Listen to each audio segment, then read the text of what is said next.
Joe, what's up, bud? Thanks for coming back, pal. Thank you. Thanks for coming in. Appreciate that. Thank you. How's everything going? Straight out the Gaspies, right? You win. Congratulations. It's awesome. Thank you. Life is good. It is. That's awesome. So, what's going on, bud? Same thing, different day. I just keep plugging away. So, I don't think we really got into it. Where'd you grow up? Coming up in life, like where'd you grow up? Well, Where'd you go to school? I was born in Canarsie. Okay. My dad was an immigrant, right? He came over from Italy. I was born here. So I'm first generation Italian. And within a year, we moved to Elmont. So I grew up in Elmont most of my life. Went to Elmont schools? Or? No. I was a Catholic school boy.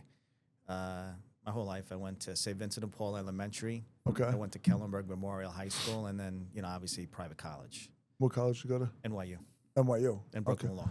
And then Brooklyn Law? Brooklyn Law, yeah. Did you go right after college, or? Yeah, straight in. I graduated law school 25. So it's funny. I just had Scott on, and Scott did the opposite. He was a paralegal before he got into law school, and he did around 10 years as paralegal, then went back. That's actually pretty common, It is, right? Yeah, because law school is very difficult to get into, right? Yep. I mean, you got to figure average class size is about 400 students, and you were playing your junior year too, right? Or college for law? No. I remember when I was going. I don't know if that's true. I think what happens is you start taking the LSATs, right? So you take that your junior year, right? Yeah, exactly. Yeah. You could Yep. there's. I You think take junior and senior year and then best it's score. like the SATs, right? Yep. Like you have like three opportunities to take an exam. I mean, you're dating me now. I can't remember. Yeah, of course. Yeah. I graduated law school many years ago, so I'm trying to remember. I think junior year of college, you start taking exams, the LSATs and stuff like that, and then your formal application is your senior year. Yeah. And the LSAT was multiple choice and written, right? Like Back then, essay type. I think it was all multiple choice, if I'm not mistaken. I used to be a Kaplan test prep, believe it or not. Oh, was it? Really? Rep. I was a head rep. Oh, that's interesting. Yeah. And then the bar was multiple choice and then a write-in portion yes. too, right? Yeah. The bar exam had so the bar exam for New York is both multiple choice, which is multi-state, right? So everybody takes the multi-state version of it, and then each state that you get admitted to has its own specific portion of the exam. And if I remember correctly, it was a combination of multiple choice and some essay, but I honestly don't remember. It's been a long time ago. Yes, I never went to law school, but I just remember what New they York applied. bar, listen, if you pass the New York bar, it's one of the hardest bars to pass. I think California's up there.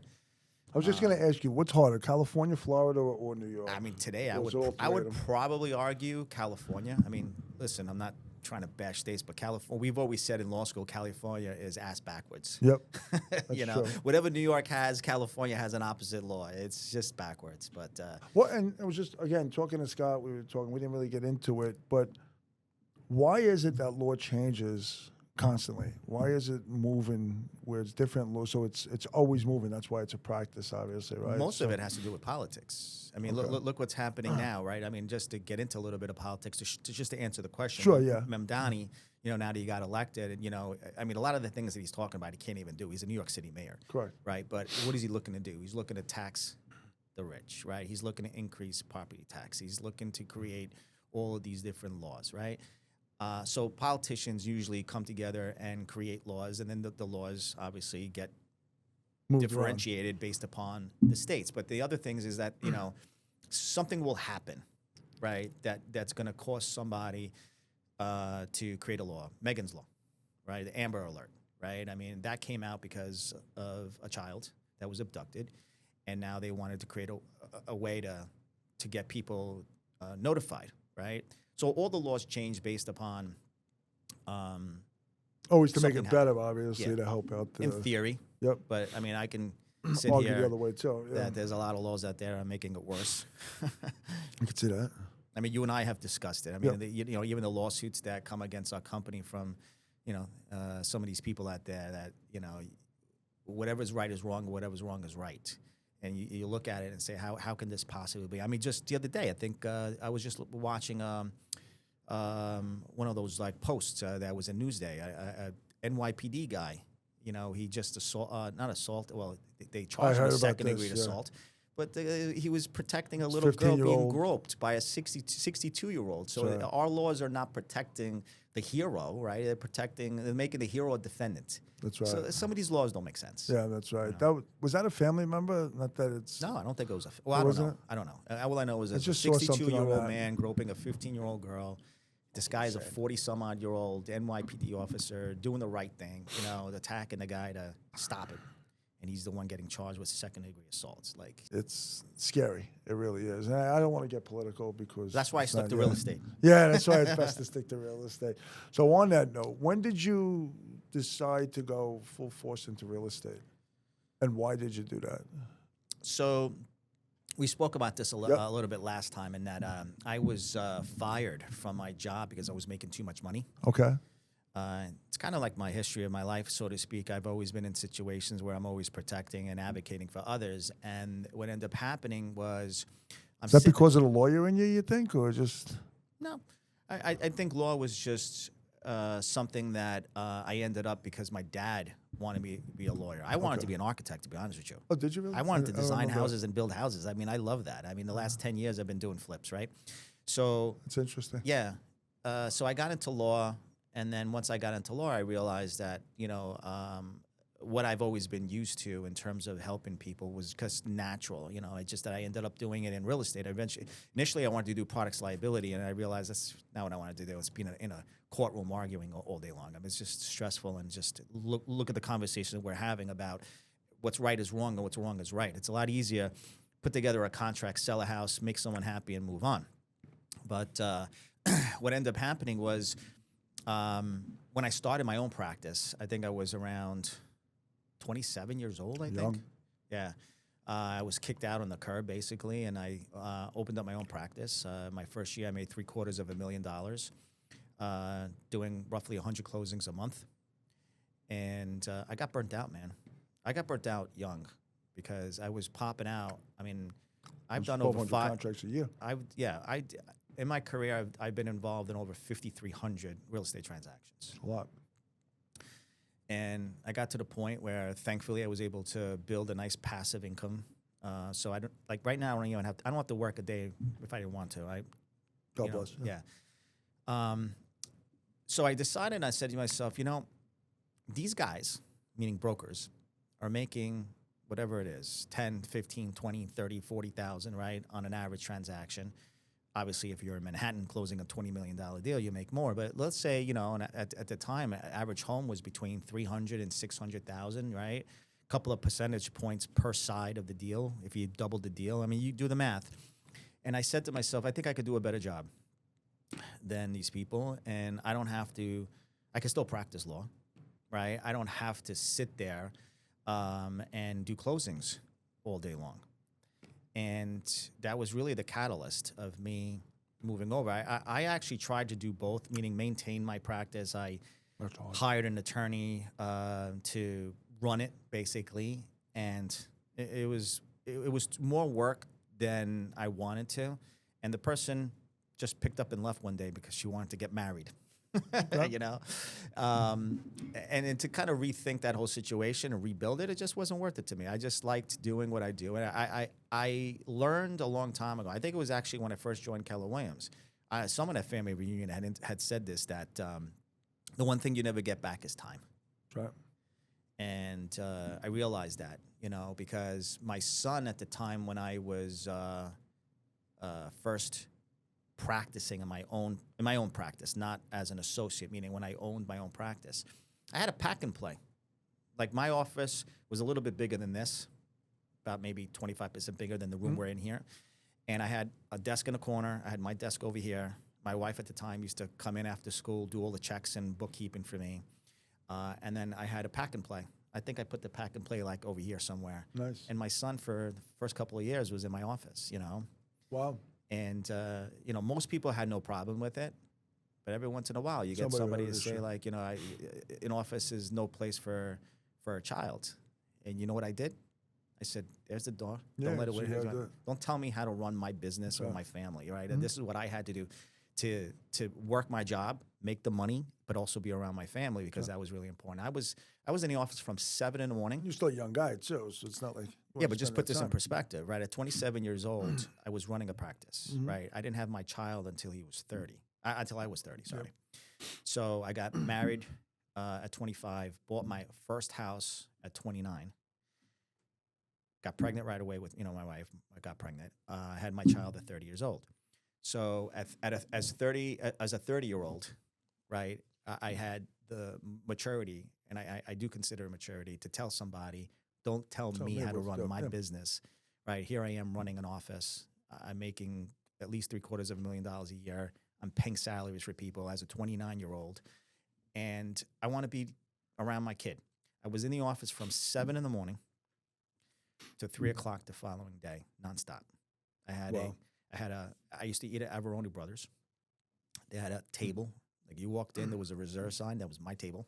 Here you go. They already knew what I wanted to eat. I would walk in. I would have dinner with my wife and my son, kiss them goodbye. My wife would go home. I get back to work. I went home at 3 o'clock in the morning, took a shower. That sucks. Right? Went to bed, woke up at 3 hours later, and started all over again. But, for me, I made so much money over the first couple of years, I was able to bank it and then, reinvest it to have what I have today. And you originally started with Remax, right? No. Well, no, it's Laffy, right? No, I have never been with any other company. But you were I had my working own as company. I'm talking about as an attorney. You worked directly. Oh, as an attorney. Well, because that's what got you into the real estate world, right? No. Okay. I got into the real estate world. You mean real estate brokers or real estate? Just in general. No. With the real estate public. No. And I started out with, I don't want to name the firm because I can't stand the guy, but there was a guy that I worked with in Manhattan, right out of law school. And the guy was very abusive. And in 10 months, I left. Okay. I went to another firm, which I'm not going to mention as well. And that's when they fired me because I was making more money than the supervising attorney. Here I am trying to do well for the firm. And, I was bringing over $400,000 as an associate who's been out of law school for a year and a half.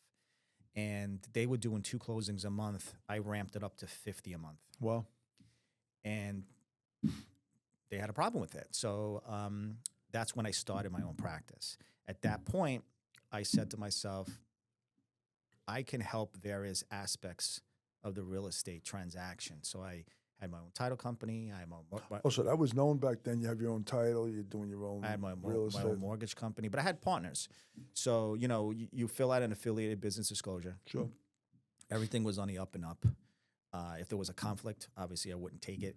But we had various businesses, customers from different places.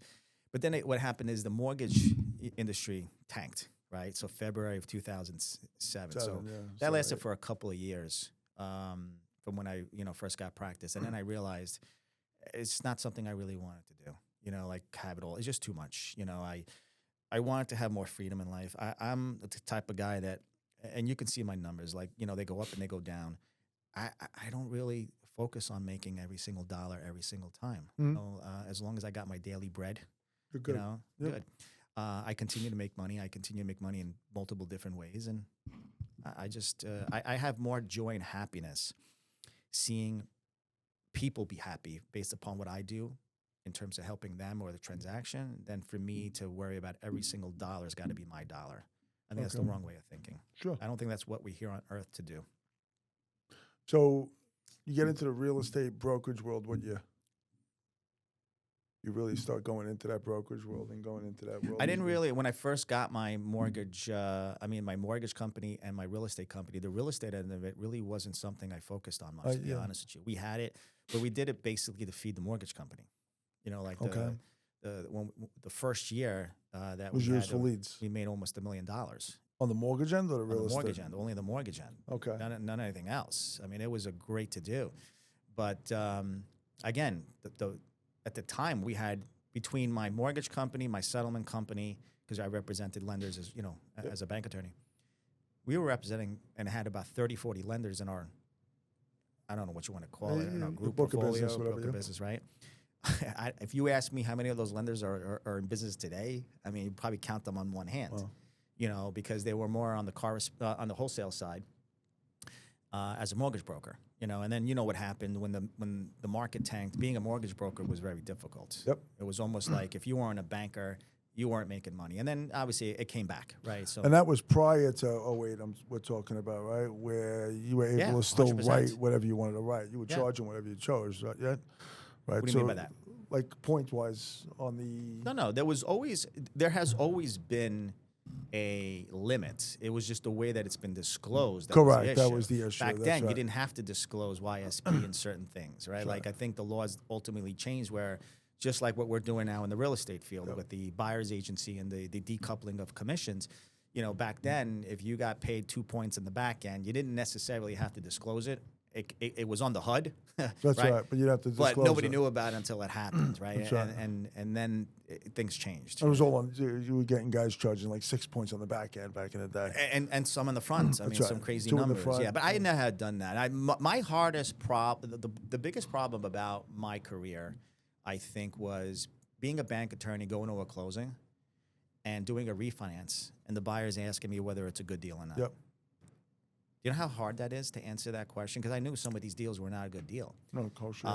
And, I had to be professional about it because my client was the lender, not even the mortgage broker. And I would say, look, this was my spiel. You have a 3-day right of rescission. I explained to what that was. You have 3 days to have this looked at. I highly suggest you have an independent attorney, right, or another loan officer review this so that you feel comfortable. And if at any time you feel that this is not the right deal for you, because I can't judge whether it's your good deal or not, regardless of whether I thought it was good or not. And we're talking negative mortgages, right? We're talking those crazy mortgages. And that's what I did because my loyalty, my client was the lender, right? My job was to close that loan, not to give legal advice to an unrepresented borrower. And it's the same thing like today. Like as a listing agent, if a buyer comes in, they're not your client. The client's the seller. Mm-hmm. So if someone asks you a question, what's the best deal I can get? What's the lowest offer I get? All right, like I'm not answering that question. Right. Give me an offer and I'll present it to the seller and I'll come back to you. Right. We were talking today, me and Scott were talking about this earlier, was on the buy side, and I'm sure you're doing this already, where the most important thing is obviously, the walkthrough is one of the most important things of any kind of closing because you don't get a second chance. And we're discussing where we're starting to see it commonly. I'm sure you're already doing this. If you're not, I'm sure you thought about it, where on the buy side, you have the inspector go back to make sure everything's in working order. And that's happening a lot more, and how the listing agents are trying not to do that, but they don't have a say anymore because the buyer's agents now work directly for the buyers. And that's their fiduciaries to the buyers. So you're starting to see a little sway, which is interesting. Are you seeing any of that? Are you doing any of that on the buy side where because again, everything is for the buyer. At that time, you're working directly for the buyer. So that's an interesting question. You bring that up. So I am primarily a listing agent. The last 10 years, I've done flips. Sure. I didn't really work many with buyers. If you're lucky enough to work with me as a buyer, and I say that sincerely, but with a little tongue in cheek there, you won't necessarily need to do that. And the reason is that because of my experience in construction and the flips that I've done, the inspector has already gone through the house, right? So I personally don't feel that I need, if I'm representing you, that I need to bring an inspector back and have you incur that additional charge. The value with me as a realtor in that situation is that I will go through the entire house and check with you the stuff that needs to be checked, because at that point, the house that your buyer is buying is in as-is condition at the time that you saw it. Normal wear and tear. That's legal terminology in the conditions clause, okay? Our job at the walkthrough is to ensure the outlets work, the switches work, the water's running, there's no leaks in the plumbing, et cetera, et cetera. So I personally will go, turn on all the waters. I will perform a mini inspection, so to speak, as if an inspector was there. But to do to do a reinspection, I I personally wouldn't do a think reinspection. is That's crazy. it's a little crazy. And what is an inspector They're going not to gonna get do? anything anyway. I mean, an inspector is really going to do exactly what you and I are just talking about. No, that's They're what going I'm to talking run about, through the the house basics. real quick, check the outlets. I mean, listen, if the outlet worked 60 days ago, there's a very good chance an outlet works today, right? Unless there's a major fire or a major issue that would cause a internal circuitry within the wall to short circuit, because that has happened. So like what I'm saying to you is that if, we have outlets in this room. Obviously the lights work. If I plug something in, you can see that it worked, right? So if an outlet doesn't work, it's $25 to swap it out.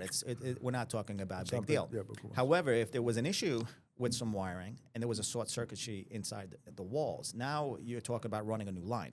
That, obviously that's going to cost a lot of money. But for a walkthrough, I don't bother going crazy. I just do what needs to be done. Make sure there's no leaks, turn on all the lights, check all the outlets, make sure the appliances work. I mean, it's not that difficult, I think. I think people are getting overboard with the way they're doing things. Yeah. That's fair.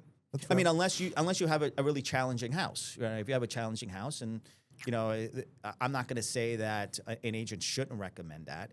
That's, I think, a case by case. Of But I course. think overall, I mean, for 99% of what we do, I think if an agent does their job, and I say that sincerely, it's not hard to turn the water on, flush the toilet, check. How many agents do you think are doing that? I'm going to say predominantly all of them, hopefully. But I think all the good agents definitely are. I mean, being a listing agent, you get to see, right, a lot of different agents coming in, because I think a lot of listings are being co-broked. I don't think that the doubling of the happening the way it used deal, to be, yeah. And I think it changed that. It's definitely after 2024 with the new contract. People are signing up buyers, and then they're taking them back out, right? So the good agents, they're doing it.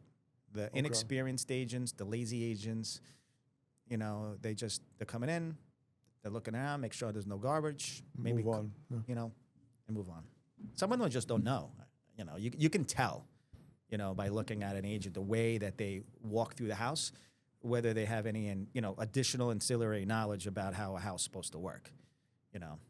But the funny part is that, I'm sorry to cut you off there. That's okay. There's some agents out there that wouldn't even know how to turn the sprinkler systems on, or they wouldn't even know like where the electrical box is, and if you're talking about now that we're representing clients, right? Yep. As a professional, That's right. if you're an individual that has no idea about that, I think it's your job to get somebody with you that does, so that the buyer, like you said, the last chance, right? Because you are absolutely correct. The walkthrough is your last hurrah. If you close and something goes wrong, or something you fail to check during the walkthrough, it becomes your problem. That's right. Well, the buyer's problem at that point. That's what I meant, as a buyer, yeah. So what would you say, like, a must-do, like, as a listing agent? So you're a listing agent, predominantly a listing agent. What are you doing as a listing agent to service your client? That's a very long question. We have enough time for this? We do. I hope. Yeah. I don't Because know what separates you from all the other listing agents, right? So what are you doing specifically that? So I'm a big fan of preparation leads to a better result, right?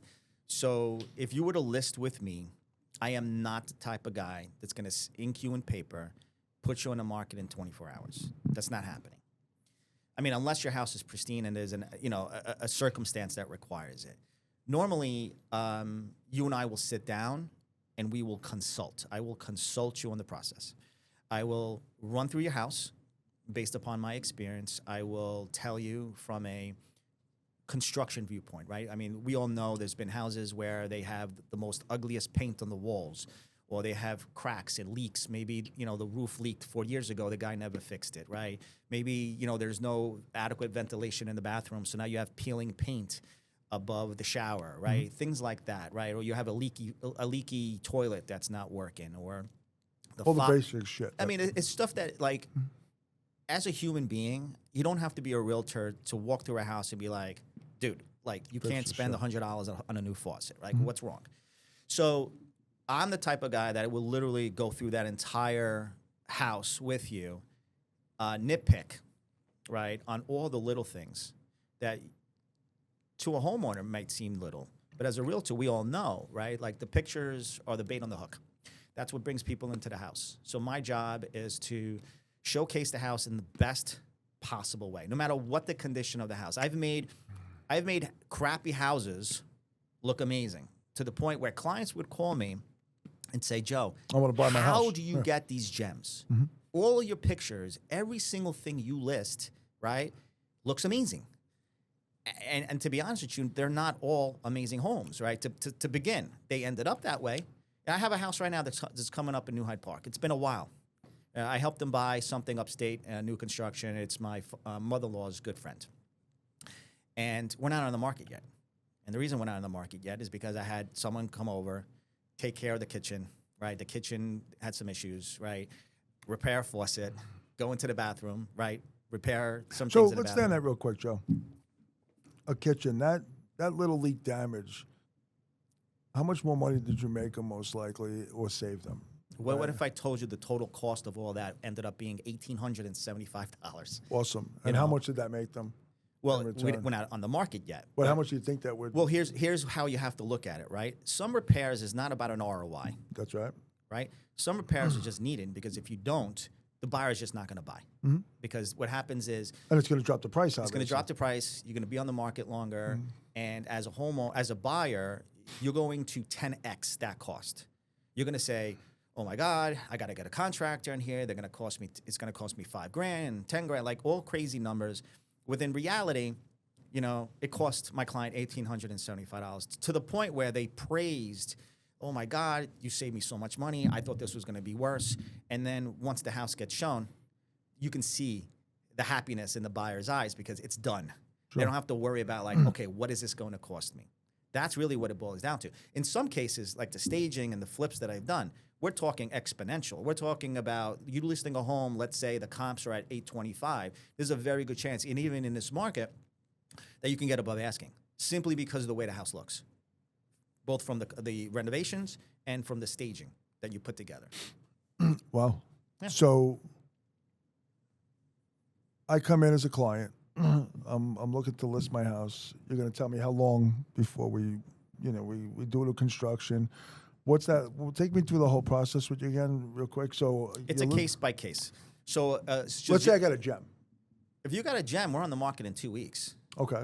And then, so what's Because what are you really doing? professional photos, right? Yeah, you What might else? be decluttering the home, right? A little bit, because if it's a gem, you probably don't have much to do, right? It's Okay. just a matter of your schedule, the photographer's schedule, and how long it takes you to clean a home. Even a home that's a gem is going to require a little bit of work because if you have the toaster and the coffee machine on the counter, I don't like those in the pictures. I might take them out, move them to another room, and put it back. But it's not going to take a long time to do that, right? So you got definitely professional photographs, floor plan, depending on the type of home, even an aerial shot. Okay. Staging wise? It depends. If All you depends. said it's a gem, if it's a So you gem, don't I'm have not to stage, staging that's anything. right. Yeah, you don't have to do anything. And then, with that being said, what do you see the market going this year? Like, where do you see 2026 compared to 2025? Well, we were just a family reunion. Gary Keller is amazing with these numbers, right? And what he showed was that, we have a 4.5 month inventory for the last 2 or 3 years. And I think that this year is going to be along those lines. I mean, Even in New York, you think? Huh? Even Long Island, New York, you think it's going to? I don't think it's really changed much. I mean, there's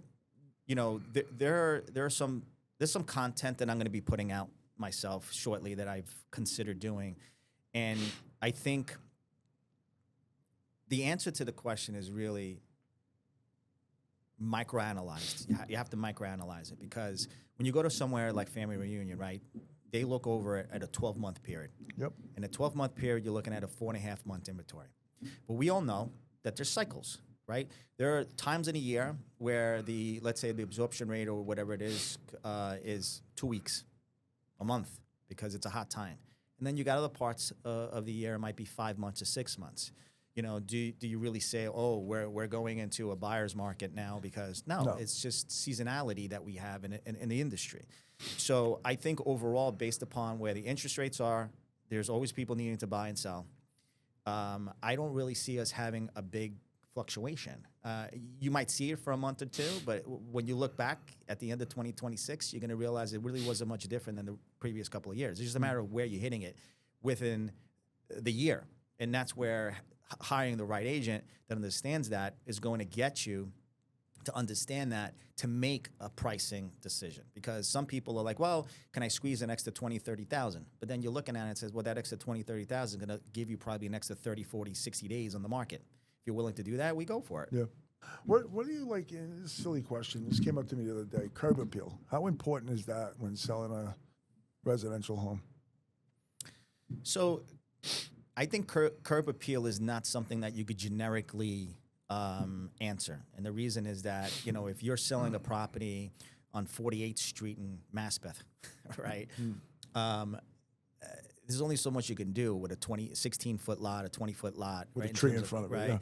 yeah. If you're selling a house in the suburbs, I think it matters more. People move to the suburbs because they want that respite from the everyday grind of working. They want to come home. They want to feel like they're in a special place, right?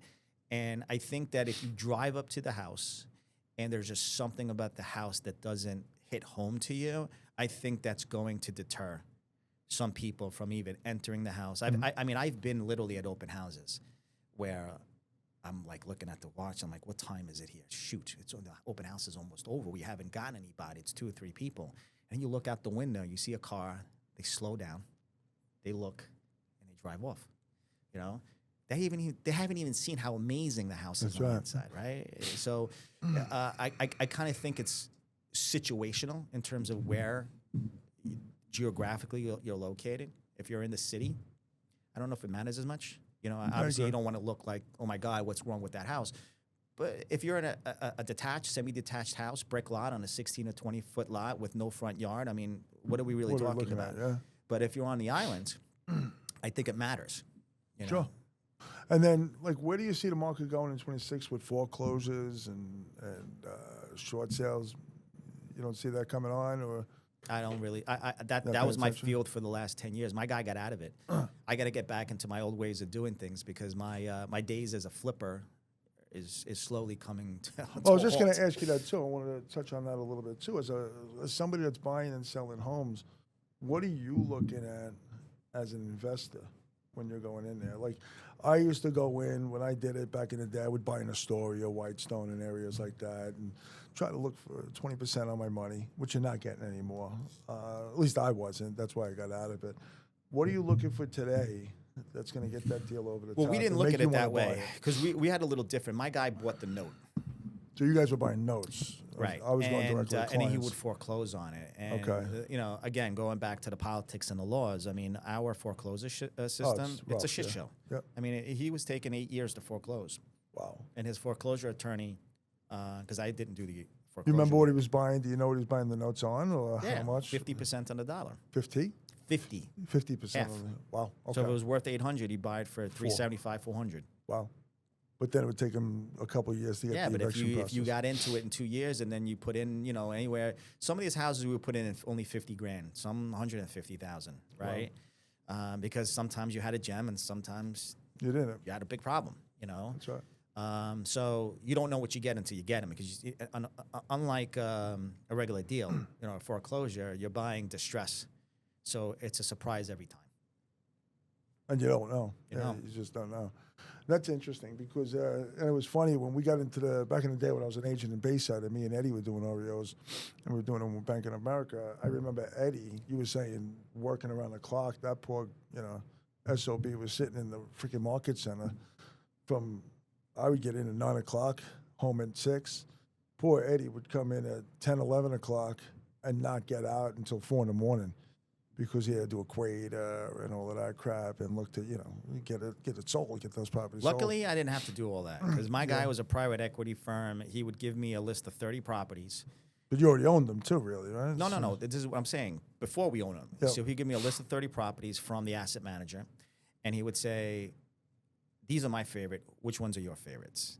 So I'm doing quick comps. Like I'm going like, all right, like, you know, I'm looking at the price that we're able to get it at. And then I'm just doing quick comps. So I'm doing like a, you know, 2-column thing. This is what we have to buy it at. This is the highest price we can sell it at, you know, fully renovated. And I would cherry pick. And then I would fight him on the ones not to buy because of just my knowledge of the area and just the location of a home. Like, remember, when you're buying a property in a big pool, it's an address. Of course. There's nothing else. Then, once you approve, like the sale, like I'm willing to buy these 5, they turn around and say, all right, Rich, you want to buy these 5? You have to buy these other 2. That's right. And these other 2 are crappy. So now we have to risk. I mean, look at the risk of the portfolio and say, okay, well, how well are these 5 going to do? Because we know these 2 are not going to do too well because they're in bad locations. So we're not going to get these 5 unless we buy these 2. And my job was to put it all together and come up with values, and I killed it. You know, How many deals like that would get killed on a daily basis? I don't know. We did over 100 some odd. I can't remember. Wow. It's crazy when you really think back to it. Yeah. Do you see it going back that way in any way? Because I was talking to a guy in Westchester. I don't want to mention his name. Very well known. He was saying in the height of the market with REOs, he was buying 2,500 homes a year. No, he was not. My guy was not doing that. He wasn't doing that. My guy did portfolio packages and crowdfunded. So we would have an investment pool of no more than 6 to 10 properties per pool. So you would have, let's say, anywhere up to 25, 30 LLCs. Each LLC had anywhere between 6 to 10 properties. Oh, wow. Okay. And Kept it separate. We cherry picked. Yep.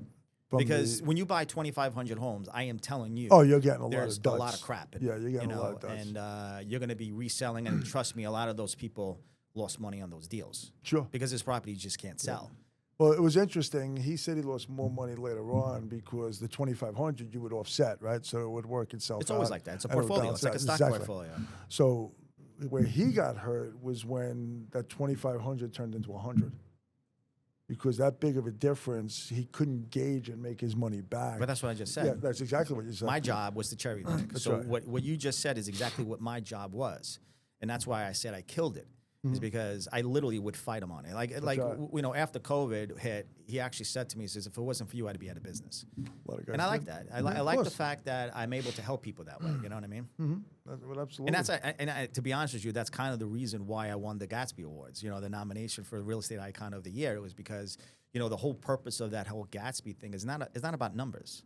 You know, I mean, you have everybody makes good money. If you're going to be nominated, you know, you're all in a certain bracket, right? It's more about what you're giving back to the community, and I did a pretty good job with it, I think. You know, You did a very good job. Yeah. I'm proud of you. I really am. Thought that was pretty awesome to see that. So, where'd that mentality come from, though?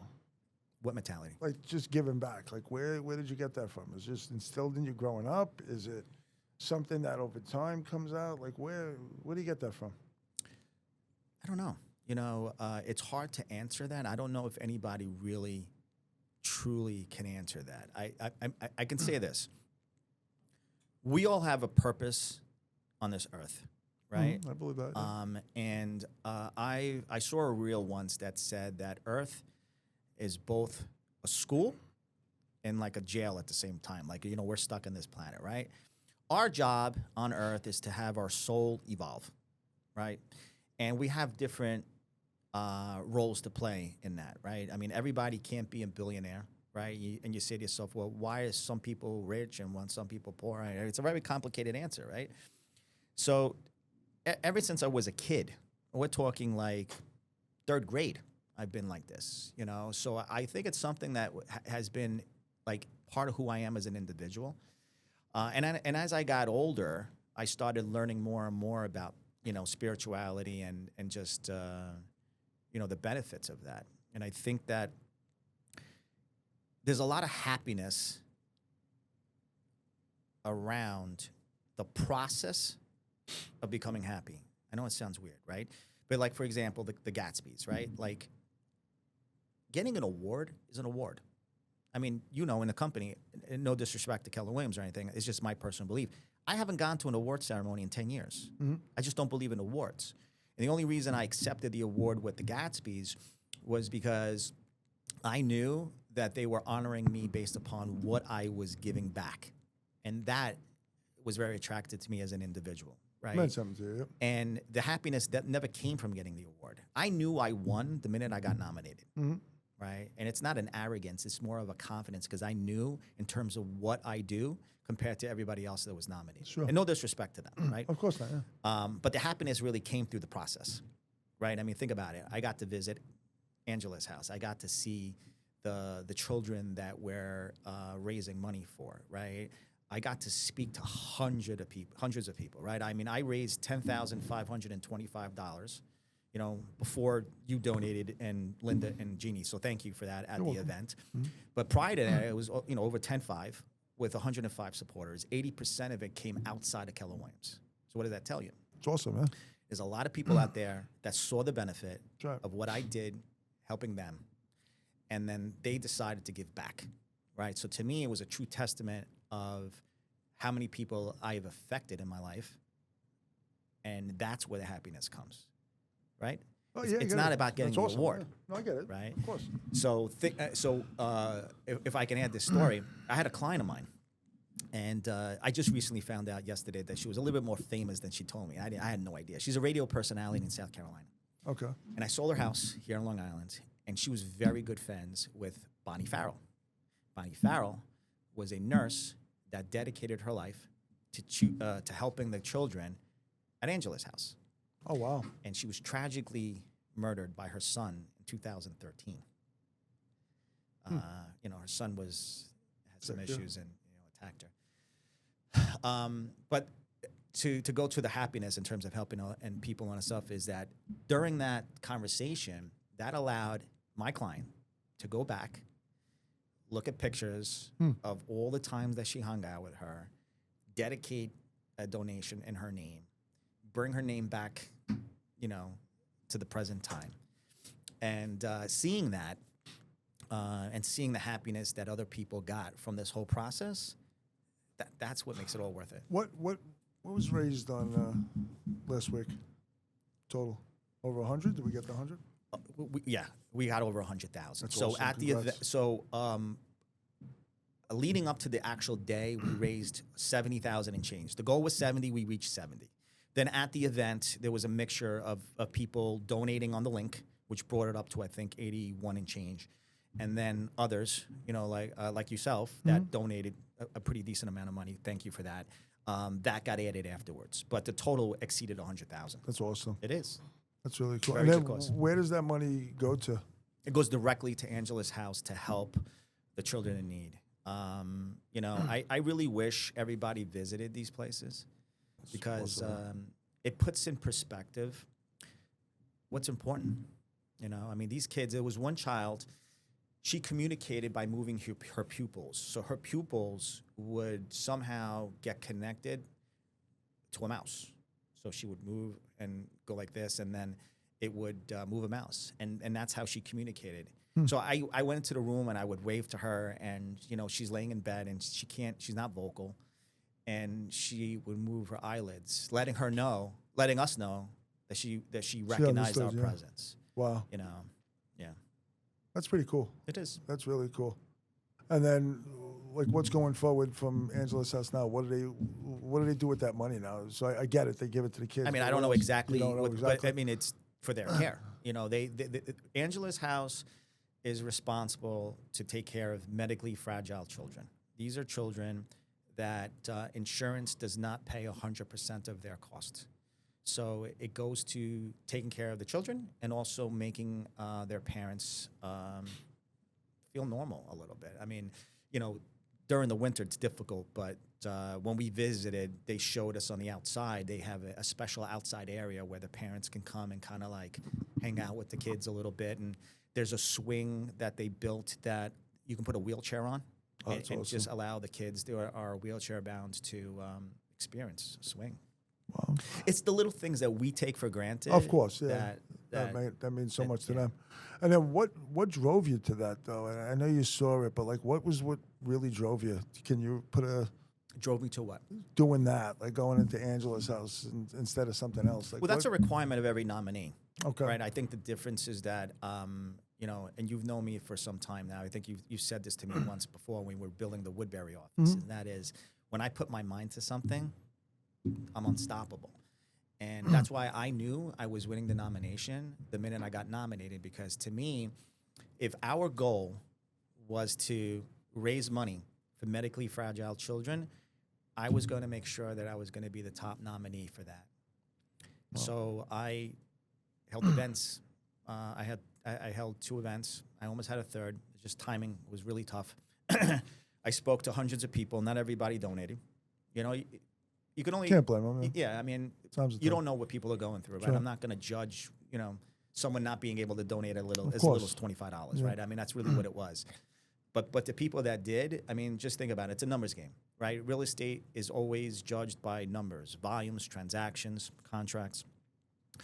But Angela's house, right, it was about raising money. So the numbers, it's the same thing. It's a numbers game, right? So in real estate, what did they say? For every X amount of no's, you ultimately get a yes. Sure.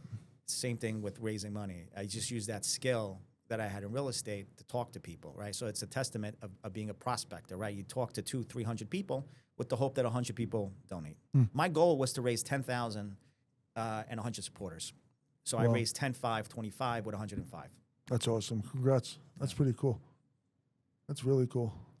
You got to go home with a smile on your face that night, at least. Listen, I had a smile going into the event. I had a smile coming home. I had a smile during the event. I mean, It's a major accomplishment. you know, we all supposed to have, I think, one table. I was responsible for 6 tables that night. It's freaking awesome. Yeah. So what's next? In terms of what?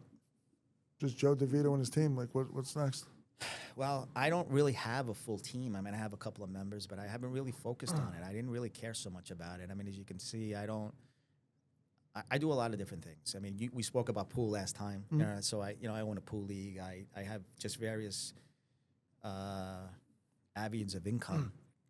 Commissions are important, but not, for me, not the most important, right? Of course not. Huh? So I don't know. I mean, I love my life. I'm not going to say I really have to change much. It's just building on what I have. I think I'm going to focus more on myself going forward. So 2026 is about you? More about that? More about me. I mean, don't get me wrong. I'm not course, saying yeah. it from a selfish perspective. I know what you mean. I'm talking about, what I mean by focusing on myself, I'm talking about more about getting my message out. Because a lot of the things that I've done, you wouldn't even know unless you asked, because you won't find it. I don't publish it, and I think I need to change that. I think I need to let people know more about what I do. You know, it's interesting, though, Joe. We talk about this, and I agree with you 1,000%. It needs to get out there, but people that donate usually don't talk about it, right? So it's such like a, I don't know, it's like a double-edged coin in a weird way where you want to talk about it, but it doesn't feel right by talking about it. So, you know, it's about everybody else talking about it for you. And that happens, but it doesn't happen where people don't get it. It's in a way, that's the tough part about it. But I'm glad you said that, because let's talk about what happened. When I got nominated, I specifically told Bridget I didn't want anybody to know. Yeah, Do you know why? of course. What you just said. Yeah. See, I looked at it as this. I knew I was going to win. That's how confident I was, right? So what I didn't want is I didn't want me to get the win based upon me going out and saying, look at all the wonderful things that I did, right? Vote for me, vote for me. I really didn't. You know, the only video I did was when I decided to help Nubia. You know, Nubia in Massapequa, you know, I really do think that I helped her to win because collaboratively we work together, right? I mean, leadership is best when you work together. And I didn't want anybody to ever say that I won the nomination because I did this or I did that, right? That's why my goal was to raise 10 grand, because that was the top tier, and I wanted to get 100 supporters, because then it's a testament of other people, right? 80% was outside my company, right? That's a testament of other people seeing the value and being grateful and appreciative for what I've done. So therefore, winning the nomination was based upon true numbers. It was a true reflection of what the community saw in me. Wow. Yeah. It's pretty cool. But it's true, though. That's the hard part about it. So, again, this went by real quick. It always does. It really I can talk does, for right? hours. I know. We both can, because that means it's good conversation, right? Yeah. So what advice are you going to give to anybody coming up as a new agent for 2026? What's the advice you give? Don't be afraid. You know, I think that a lot of us are held back because we're afraid to be the people that we are. And I think that if you're authentic, right, meaning that you speak truth and you believe it and you believe in yourself, and you do the right thing, you know, the way the universe works is that the universe gives back not what you want, but what you are, right? And I think that if you continue to be authentic, little things every single day, being persistent, would lead to great results.